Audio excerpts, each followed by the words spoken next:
Makalipas ang mahabang minuto ng pagkakalugmok sa lupa, ay lumapit na si Maris kay Magnus. Tara na Magnus, wala na tayong magagawa rito.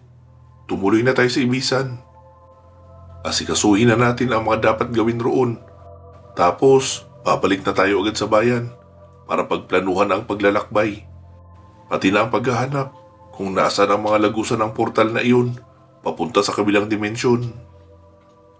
Dahan-dahang tumayo si Magnus at nagsimula ng maglakad. Nakasunod naman sa likuran niya sina Oliver at Maris. Tumagal rin ng mahigit 1 oras ang kanilang paglalakbay bago nila narating ang bagong pamayanan ng Ibisan. Agad naman silang sinalubong ng mga tao roon sa pamumuno ni Tandang Cora. Inang Babaylan, mabuti at nakabalik na kayo. Maligayang pagbabalik. Akala namin ay napaslang na kayo ni Isabel. Alam niyo na po ba ang nangyari sa anim? Oo, Cora. Noong gabing nangyari ang ritual, ay nagawa kong sumapi sa isang pusa rito. Kaya nasaksihan rin ang aking mga mata ang nangyari.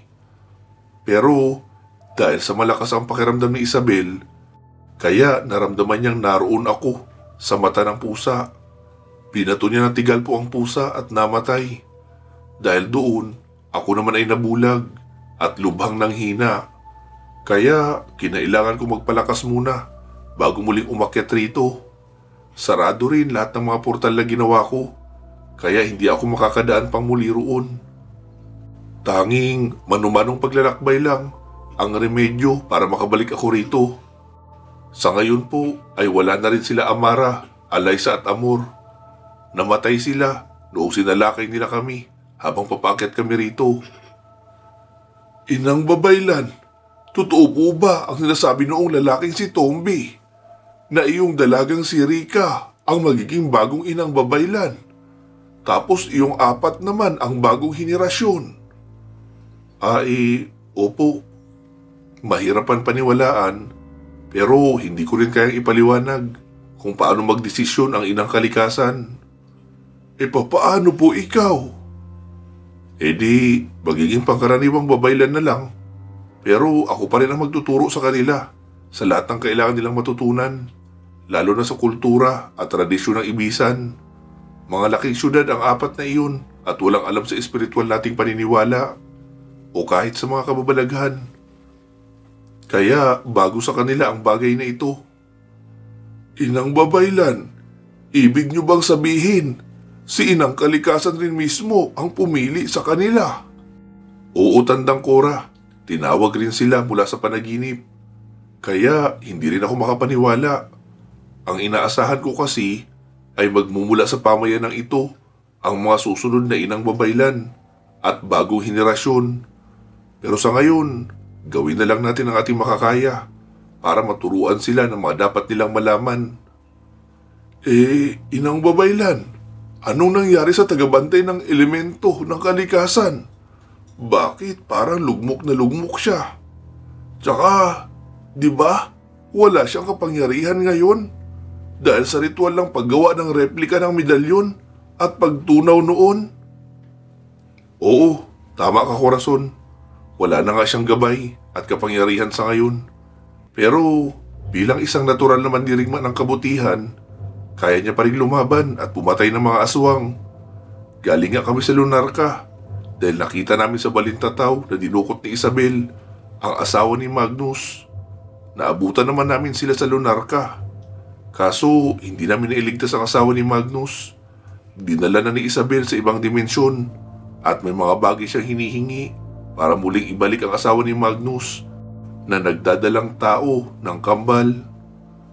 Ano naman iyon, Inang Babaylan, iyong hinihingi ni Isabel? Ang kwintas ng Inang Babaylan, aklat ng Inang Babaylan, ang orihinal na bersyon, tapos ang aklat ng hula at propesiya, saka ang dugo mismo ni Magnus. Papaano yan, Inang Babaylan? Ibibigay niyo po ba iyon? Alam niyo naman na iyon ang pinakatangi-tanging bagay na iniingatan ng pamayanang ito at hindi maaring mapasa kamay ng mga kalaban. Alam ko, Corazon. Pero 3 buhay ang nakataya roon. Kaya ang balak ko ay ibigay nga talaga iyon. Natapos ko na yung ilimbag sa bagong kopya. Kaya may hawak pa rin aklat ang ibisan kahit ibigay ko iyon. Pero inang babaylan, hindi na iyon magiging makapangyarihan dahil hindi na iyon ang orihinal. Oo, alam ko rin iyon, Corazon.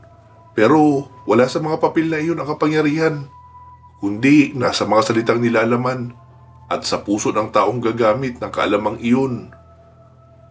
Hindi ako sumasang-ayon sa plano niyong iyan, inang babaylan. Pero kayo pa rin ang masusunod dahil kayo naman ang kasalukuyang tagapag-iingat noon. Kaya kayo lang din ang makakapagdesisyon kung ano ang dapat gawin. Salamat sa tiwala, Corazon. Pero mag-iisip pa rin ako ng ibang paraan para hindi ko kailangan dalhin ang mismong orihinal na aklat. Sige po, inang babaylan. Tumuloy na kayo sa inyong tahanan. Sa kadabing tahanan niyo pinatuloy ang bagong inang babaylan at ang bagong henerasyon. Ikaw na po ang bahala kung patutuluyin mo sila sa mga tahanang nilisan ng 6. May pagkain na rin ako pinahatid roon. Pwede na kayong makakain kaagad. Okay, sige. Salamat, Corazon. Sige, tutuloy na ako. Wika ni Maris at kinawayan na para palapitin sina Magnus at Oliver. Saka sila nagtuloy sa itaas na bahagi ng pamayanan kung nasaan ang 7 mga kubo na magkakatabi. Iyon ang dating tirahan ni Maris at ng 6 na bagong henerasyon ng mga babaylan. Pagkarating ni Maris sa kanyang kubo, ay naroon ang lahat nagkikwentuhan habang nakatanaw sa ibabang pamayanan. Sabi ni Maris, "Kumusta kayo?" "Ayos lang po, Ate Maris," sagot naman ni Rica. Sabi naman ni Tomby, "Maris, anong nangyari? Bakit sobrang lugmok ni Magnus? Naabutan niyo ba yung Isabel o nakita niyo si Althea?" "Oo, Tomby, naroon si Isabel kasama si Althea. Nilabanan namin si Isabel at ang mga alipores niyang mga aswang, pero mautak siya. Gumamit siya ng sinaunang selyo upang kahit gaano pa kalakas ng kapangyarihan ay hindi makakatawid basta-basta papalapit sa kanya. Nagbilin siya ng kanyang mga demands para isauli si Althea. Tapos tinangay niya na iyon patungo sa ibang dimensyon. Doon na raw kailangan tubusin ni Magnus si Althea gamit yung mga bagay na hinihingi niya. Ang sama talaga ng babaeng iyon. Sa bagay, asawa siya ni Abraham.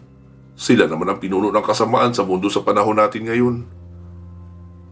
Ano pa nga bang aasahan sa mga kilos niya?"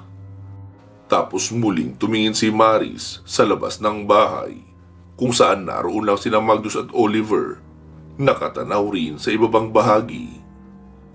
"Magnus at Oliver, halina kayo rito. May pagkain na rito, oh."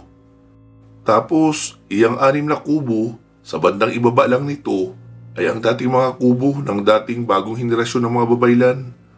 Diyan kayo magsitulog para pare-pareho tayo magkaroon ng mahimbing na tulog at privacy. May tubig na rin ang mga iyan at banig na matutulugan. Sa unang kubo, doon sina Magnus at Tomby. Sa pangalawa naman ay doon ka, Rica. Tapos sa pangatlo, sina Kisha at May. Tapos sa pang-4, sina Ali at Alma.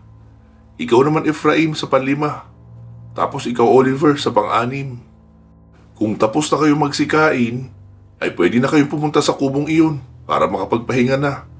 Alam kong pagod tayong lahat at kailangan ng pahinga. Bukas ng umaga ay dito sa kubo ko ang pag-aalmusal, pati na ang tanghalian at hapunan, para isang hatira na lang. Okay po, Ate Maris. Sige po, pupunta na ako sa kubo ko. Inaantok na ako eh, sagot ni Rica. Kami rin po. Uwi ka naman ng iba. Hanggang sina Magnus, Maris at Oliver na lang ang naiwan sa kubo. May inilabas si Magnus mula sa kanyang bag. 3 bundle iyon ng pera. Mariso, ibigay mo sa tagapamahala ng pamayanang ito para ipambili ng mga kailangan nila rito. Diba, may ibang ruta naman sila dinadaanan kapag bumababa. Yung mas malayong ruta pero mas ligtas. Oo Magnus, meron nga. Sige, salamat rito. Mukhang kailangan nila nito. Kailangan nila ng mga binhi na pantanim at gamit sa pagsasaka. Kaya tamang-tama itong bigay mo. Maris, pabilihin mo na rin sila ng gamot at bitamina para sa mga bata. Tsaka mga damit na rin. Nagbigay rin ako niyan kina Apong Melo. Gusto ko maging katulad ng pamayanan ni Apong Melo itong pamayanan ng Ibisan. Na kumpleto rin ang mga basic nilang kailangan sa paghahanap buhay at sa pagmimaintain ng kalusugan ng mga tao. Lalo at mas malayo ito sa bayan. Oo Magnus, tama ka. Salamat rito. Tara, kumain na tayo para makapagpahinga na rin. Halika na rito Oliver. Wika ni Maris at agad na rin namang naupo si Oliver sa lamesa at magkakasabay na nga silang tatlo na kumain.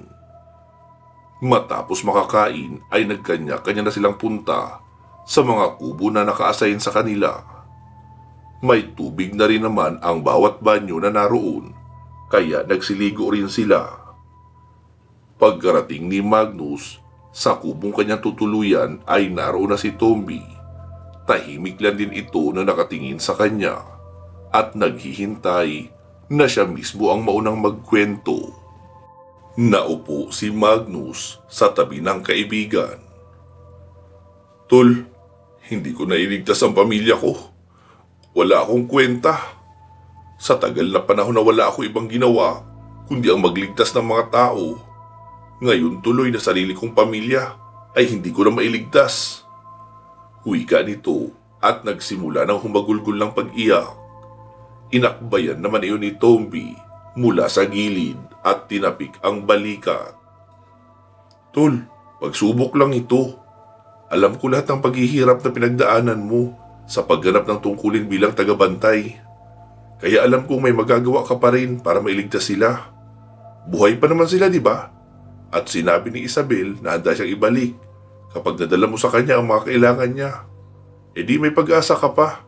Hindi pa katapusan ng mundo para sa iyo o para sa pamilya mo.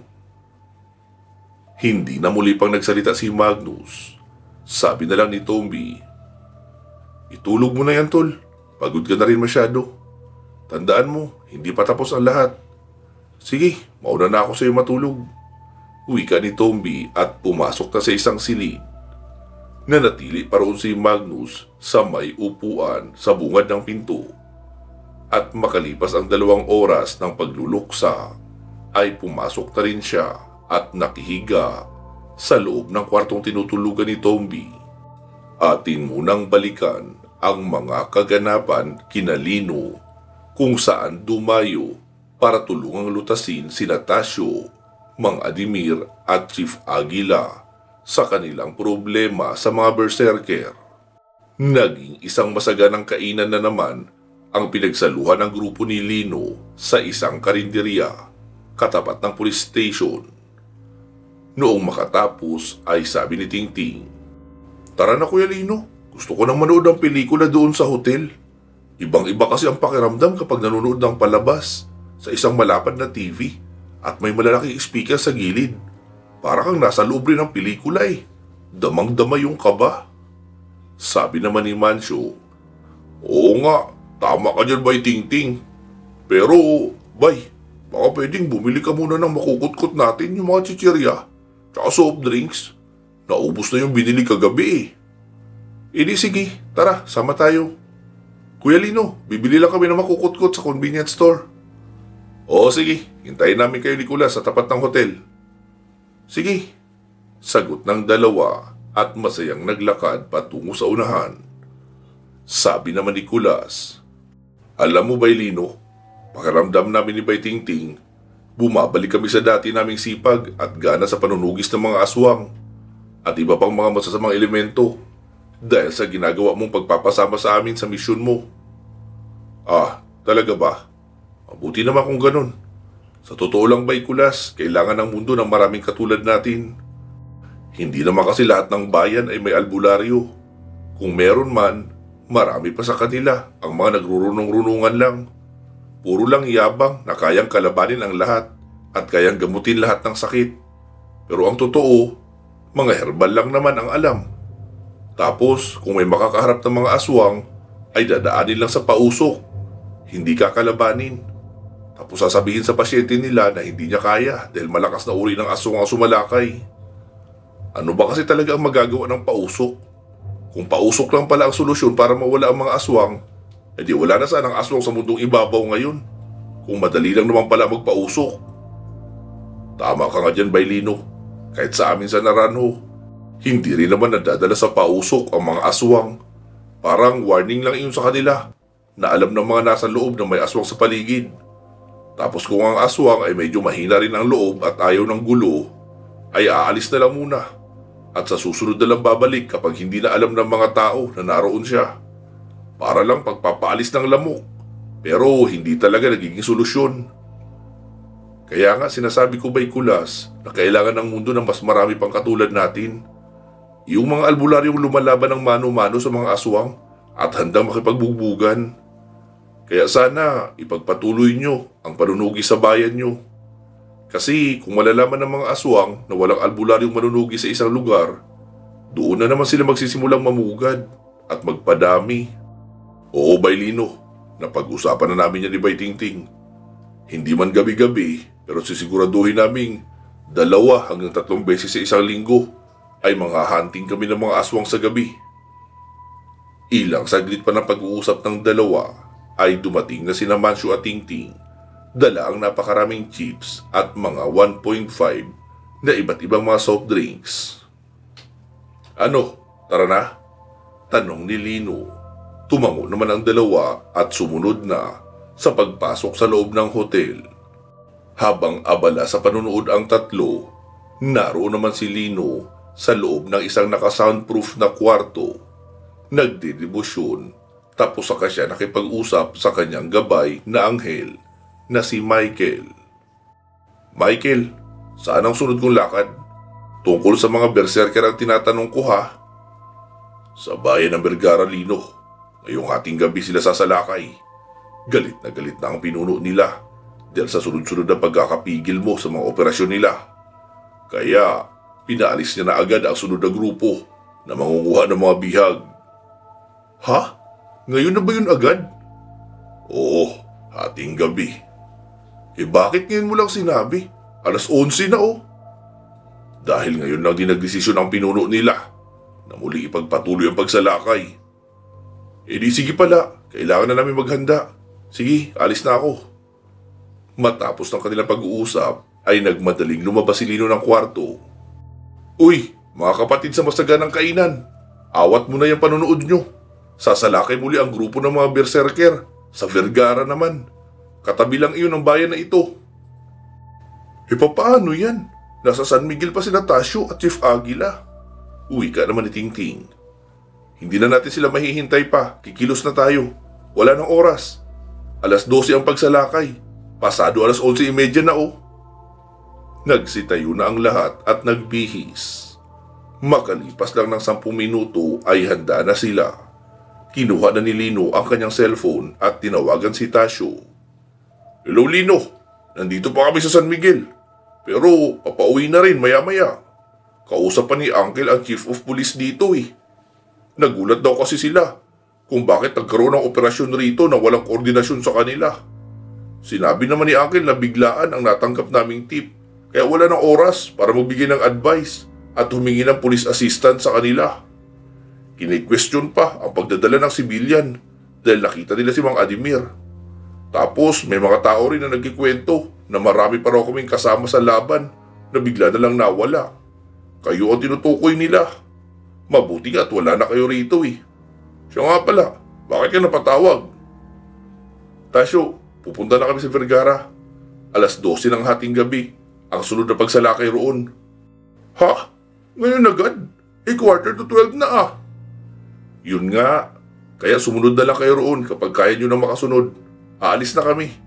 Magpuportal na lang kami pupunta roon dahil wala ng oras. Baka mapaaga pa ang dating ng mga kalaban at maunahan pa kami.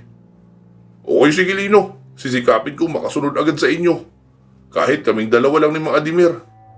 Mainit ang mata ng mga pulis dito sa amin eh. Pakiramdam daw nila ay binabypass sila ni Uncle dahil nagsagawa ng rescue operation nang hindi pinapaalam sa kanila. Masyadong maepal eh. Samantalang kababagal naman nilang kumilos. Alam mo bang paalis na kami saka pala sila dumating? E paano na lang kung may aswang pa rito? E di baka naubos na ang mga tao saka pala sila darating. Ay nako, mga pulis talaga. Natutulog sa pansitan. Ang lalaki pa ng mga tiyan ng mga pulis nila rito. Sige Tasyo, sumunod na lang kayo ni mga Admiral sa Vergara para kayo na mag-handle ng mga maililigtas naming mga kabataan na ginawang berserker. Sige Lino, susubukan kong makalis na agad rito. Okay sige Tasyo, sagot ni Lino at agad nang ibinaba ang cellphone. Tara na, wika ni Lino at gumawa na ng portal sa dingding mismo ng unit na kanilang kinaroroonan. Pagkatagos nilang apat ay isang tahimik na pamayanan ang kanilang naabutan. Sabi naman ni Tingting, sigurado ka Kuya Lino? Dito sila sasalakay? Hindi naman mukhang matao ang lugar na ito ah.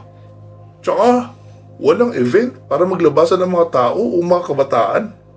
Parang natutulog na nga ang lahat to. Tsaka ang sarap matulog rito Kuya Lino. Malapit sa dagat ang lugar na ito. Ang lakas pa ng hangin. Parang gusto ko na tuloy matulog. Sabi naman ni Kulas, Bailino, sigurado ka bang dito talaga magaganap ang sunod na pagsalakay? Sino naman ang sasalakayin nila? Kakaunti nga mga kabayan at hindi pa dikit-dikit. Sabi naman ni Lino, malay ko. Yun ang sabi ng tropa dito raw. Tsaka siya rin ang nagbigay ng lokasyon ng tatagusan ng portal. Kaya malamang sigurado siya. Bakit nasa tabing dagat tayo? Tanong naman muli ni Tingting. Tapos nagsiupo ang tatlo sa isang tuyong puno na nakabalandra sa may buhanginan. Kinuha ni Lino ang cellphone at muling tinawagan si Tasyo. Hello Tasyo. Bakit napatawag ka Lino? Tapos na kayo dyan agad? Hindi, itatanong ko lang. Kasi narito na kami sa Vergara. Nasa tabing dagat pala ang bayan na ito. Kakaunti ang kabahayan at malayo ang pagitan ng mga bahay. Sa tingin mo, bakit dito ang target? Ni wala nga ako makitang maingay na bahagi ng lugar Wala yatang malaking basketball court dito, katulad nung sa San Miguel. Oo Lino, tama ka, wala ka silang ganun. Pero kung ang hinahanap mo ay lugar na may mga kabataan na maaaring maging berserker, ay dyan nga iyon. Mula sa tabing dagat, maglakad kayo ng 20 meters. May daan pa crossing dyan. Yang daan papuntang kanan ay naroon sa dulo ang isang bahay ampunan. Malaki ang ampunang yan at marami silang kabataan na nasa edad 15 hanggang 20. Mga volunteer na nga ang mga iyon at dyan na lumaki. Kaya maaaring sila ang target ng mga dudukutin. Okay sige Tasyo, gets ko na at mukhang tama ka nga. Salamat sa info. Okay sige Lino, sagot ni Tasyo at pinatay na ang tawag. Ano ba'y Lino? Tanong ni Kulas. May bahay ampunan raw rito na maraming teenager na mga volunteer. Sila ang maaring target. Tara, doon na tayo magabang. Wika ni Lino at agad nang naglakad. Mabilis namang nakasunod ang mga kasamahan hanggang sa makarating sila sa may crossing na daan. Ilang saglit pa ay nakarinig na sila ng mga aswang na lumilipad sa paligid. Tapos may isang babaeng nakatayo sa unahan. Sabi naman ni Mancho, Miss, magandang gabi sa'yo. Naliligaw kasi kami. Itatanong lang sana namin kung saan dito may pinakamalapit na karinderya. Yung masarap ang mga lutong pagkain. Nagkatinginan naman ang ibang mga kasama ni Mancho. Dahil unang tingin pa lang ay alam na nilang aswang ang babae na nasa unahan. Dahil nagliliwanag ng pula ang mga mata nito at gumagalaw ang mga buhok sa hangin na parang may sariling buhay. Marunong rin pala kayong magpatawa. Akala nyo hindi ko alam na kayo ang sumasalakay sa mga misyon namin at bumabawi sa mga kabataan na nasa loob ng berserker? Sabi naman ni Mancho, Miss, single ka pa? Sabi naman ni Kulas, anong pinagsasabi mo ba'y Mancho? Inaasar ko lang para mapikon at ilabas agad ang bangis para makauwi na tayo agad. Naantok na ako Sabi naman ng dalaga, "Hindi ako nakikipagbiruan sa inyo. Gutom ako at galit dahil pinatay nyo kani-kanina lang ang kinakapatid ko. Salakayin na sila at walang magtitira ng buhay." Sigaw ng dalaga. Sabi naman ni Mancho, "Ala siya, galit agad. Wala ngang getting to know each other. Sagpangan na agad ang gusto." Nagulat naman sila noong makitang nakapaligid na sa kanila ang 6 na mga aswang at 5 mga berserker. Sabi naman ni Lino, "Tingting at Mancho, sa mga berserker kayo. Kami na Nicolas sa mga aswang." Pagkasabi lang noon ni Lino, ay mabilis sumalakay sila Tingting at Mancho sa mga berserker. Pero kakasalubong pa lang nila ay muli lang din silang tumilapon papabali. Sabi naman ni Tingting, "Kuya Lino, bakit kaya hindi tayo magpalit, no? Kayo sa mga berserker, kami sa mga aswang. Ang lalakas nila eh, tapos hindi pa pwedeng patayin." Sabi naman ni Lino, "Sige, hayaan mo na. E di rambulan na lang. Kung sino ang nasa harapan nyo, e di iyon na ang harapin nyo." Wika ni Lino at agad nang tinakbo ang 4 na mga babaeng aswang na papasugod na rin sa direksyon niya. Naglabas siya ng espadang kidlat sa magkabilang bahagi ng kamay. Pero bago pa siya makalapit sa mga iyon, ay humaba ang kanilang mga buho. Pumulupot iyon sa mga braso at mga binti ni Lino, kaya hindi na siya makahakbang. Pilit siyang nakikipagtikisan ng lakas at hinihila ang mga iyon, pero wala siyang buwelo dahil nasa posisyong nakapadipa at nakabukaka siya. Biglang lumapag sa harapan niya ang magandang dalaga na siyang pinuno ng grupo at sabi noon, "Siya nga pala, ako si Maxine, ang isa sa pinakamagandang aswang na mandarangkal sa probinsyang ito. Magiging akin ka na habang buhay. Magiging isa tayo dahil mananatili ka na sa aking sikmura." Sabi naman ni Lino, "Maganda ka na sa dating na yan? E ano na lang ang itsura ng pangit kung maganda na pala tingin mo sa sarili mo? Tampalasan kang lalaki ka. Wala pang nagsasalita sa akin ng ganyan. Lahat ng nakakausap ko ay nauumaling at nagmamakawa para lang pansinin ko at bigyan ng atensyon." "Naku miss, pasensya ka na. Hindi ka talaga maganda sa paningin ko eh." "Walang hiya ka. Wala pang lumait sa akin ng ganyan. Kailangan na kitang patahimikin at kakainin ko ang puso mo." Wika noon sabay salakay kay Lino. Malakas ang loob niyang sumalakay dahil nakapadipa si Lino. Gawa ng mga buhok na nakapulupot sa kanyang mga kamay at binti. Nakangisi ang dalaga na akmang itutusok na ang kamay niya sa dibdib ni Lino. Saglit na pumikit si Lino at pinagapang ang kuryente sa kanyang mga braso at gumapang rin ang mga iyon sa buhok noong 4 na aswang. Nangisay ang 4 na aswang at unti-unting umuusok. Pagkasaksak ng dalagang pinuno sa puso ni Lino ay nagulat ito noong nasa tabi niya na si Lino at hindi rin tinamaan. "Miss, nandito ako. Ganito tumira oh. Ituturo ko sa iyo kung paano." Wika ni Lino sabay chap sa batok ng dalaga. Tila nawalan iyon ng lakas at sumubsob sa lupa. "Akala ko ba maganda ka? Eh bakit hinahayaan mong masubsob ang sarili mo sa lupa? Magbumuka kang putik niyan." Pangaasar pa ni Lino. Umangin lang malakas ang dalaga na halatang inis na inis sa mga pang-iinsulto sa kanya ni Lino. Tumayo iyon at pinahaba ang buhok sa ginamit sa pag-atake kay Lino. Pero sa bilis kumilos ni Lino ay natabas niya iyon ng tuloy-tuloy hanggang sa ipulupot niya iyon sa kanyang mga kamay at itinakbo sa mga puno at ipinulupot rin doon hanggang sa narating ang dulo ng haba ng buhok ng aswang. "Ano, ubos na ba? E di tabasin na natin." Wika pa ni Lino. Mabilis sumalakay si Lino at tinagpas ang buhok ng babae na hanggang 1 metro na lang sa ulo nito ang natitira. Mas lalo pang nagalit ang dalaga dahil laging sobrang iksi na ng buhok niya. Sumalakay na iyon kay Lino gamit ang matutulis na kuko, pero mabilis lang iyong naiilagan ni Lino. hanggang sa salubungin iyon ni Lino ng malakas na suntok sa sikmura. Halos lumuwa ang mata noon sa sakit. Pasensya ka na, miss. Sa totoo lang, naaawa ako sa'yo. Kaso, wala nang pag-asa pang magbago ang katulad mo. Naniyakap na ng husto sa pagkatao ang kasamaan. At naniniwala rin ako na napakarami mo ng kinitil na buhay na kailangan mong pagbayaran din ng buhay mo. Kaya, paalam na sa'yo. Wika ni Lino at hinawakan na iyon sa bato. Saka unti-unting nagliyab at naging abo ang magandang dalaga.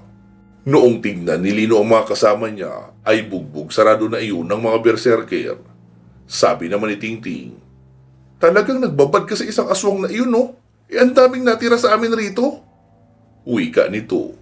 Agad yung nilapitan ni Lino dahil nasa lupa at sinasakal na ng isang berserker. Tapos tinuhod ni Lino ang panga ng berserker na sumasakal kay Tingting. Tumalsik iyon at nagpagulong-gulong. Nilapitan niya rin si Mancio na pinagkakaguluhan ng dalawang berserker. Si Kulas naman ay ginamit ang mga ugat para pigilan ang pagkilos ng mga natitirang berserker. Sabi ni Kulas, "Bay Lino, ikaw na bahala sa tatlo pang mga aswang na nasa ere.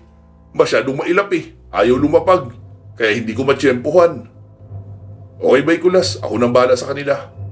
Wika ni Lino tapos umusal lang orasyon at ikinumpas pa itaas. Ilang saglit pa ay may tatlong katamtamang laki ng kidlat ang gumuhit sa ere. Nasundan ng pagbulusok ng tatlong lumilipad na aswang paibaba habang nagliliyab ang kanilang katawan at mga pakpak. Pagkalapag noon sa lupa ay tuluyan na rin naging abo. Isa-isa namang nilapitan ni Lino ang mga berserker at hinawakan ang noo. Nahimatay ang mga iyon at nanghina. Doon na iyon inasikaso nila Tingting, Mancio at Kulas na pinagtatanggal ang mga basag na maskara sa mukha nila. Sabi ni Kulas, "Anong gagawin natin sa mga ito, Bay Lino?" Dalhin na muna natin sa may tabing dagat habang hinihintay natin sila Tasyo. Mahirap na kapag may nakakitang tao sa kanila rito. Baka matakot ang mga tao at gumawa pa ng maling kwento. "Okay, sige," sagot ni Kulas at agad nang pumasan ng isang berserker at dinala sa tabing dagat. Nakasunod naman sina Mancio na may pasan rin hanggang sa maubos na nilang madala ang 5 mga berserker sa tabing dagat. Pare-pareho silang nakatingin sa kalmadong dagat at tila nagpapaunahan sa paghikab. "Ay, inaantok na talaga ako." Reklamo pa ni Tingting. Sabi naman ni Lino, "Ako nga rin Kaso, hindi natin pwedeng iwanan na lang basta ang mga ito rito. Ayoko rin silang itawid sa portal. Hindi ako sigurado sa magiging epekto noon sa kanila, lalo at galing sila na pa sa ilalim sa sumpa ng kadiliman." Ilang saglit pa ay may naririnig na silang jeep na papunta sa direksyon ng tabing dagat hanggang sa huminto iyon sa kanilang harapan. Si Tasyo at Mang Adimir na nga iyon. Sabi naman ni Mang Adimir, "Grabe kayo, no? Kahit katatapos lang ng isang misyon, tuloy pa rin talaga kayo kahit wala pang pahinga." "Opo, Mang Adimir, kailangan na natin mailigtas lahat ng mga nabihag at ginawang berserker. Kayo na ang bahala sa documentation ng mga iyan, ha? At maghatid na rin sa kanilang mga pamilya." "Oo, Lino, trabaho na ng mga pulis iyon. Kaya ipapasa lang din namin ang mga ito sa presinto. Siguradong pauwi na rin iyon si Albert sa presinto. Sinabihan na rin naman iyon ni Tasyo na nasa misyon kayo ulit. At siguradong makakapag-uwi ng karagdagang bihag na nailigtas." "So paano, Tasyo at Mga Dimir? Batsi na kami. Ayaw na namin bumiyahe ng matagal Kailangan ng matulog." "Okay, sige Lino, salamat sa inyo." Wika ni Tasyo at umalis na ang jeep. Si Lino naman ay gumawa na ng portal pababalik sa hotel na kanilang tinutuluyan. Pagkarating roon ay sabi ni Lino, "Ano, kakain pa ba kayo uli?" Sabi naman ni Mancio, "Hindi na ba Lino? Tulog na ang kailangan namin. Pero maliligo na lang muna ako bago matulog. Masarap din rito maligo dahil pwedeng gawing mainit ang lumalabas na tubig. Kaya nakakatanggal ng pagod at nakaka-relax sa katawan. Okay, sige, kayo na bahala. Hindi na ako maliligo. Hindi naman ako nadumihan masyado eh. Wika pa ni Lino at pumasok na sa isang silid. Matapos makaligo ng iba ay natulog na rin sila at hindi na nagpuyat pa.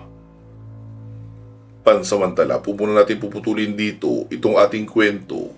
Magsama-sama po tayo muli sa part 193. Mag-iingat po kayo palagi at hanggang sa muli.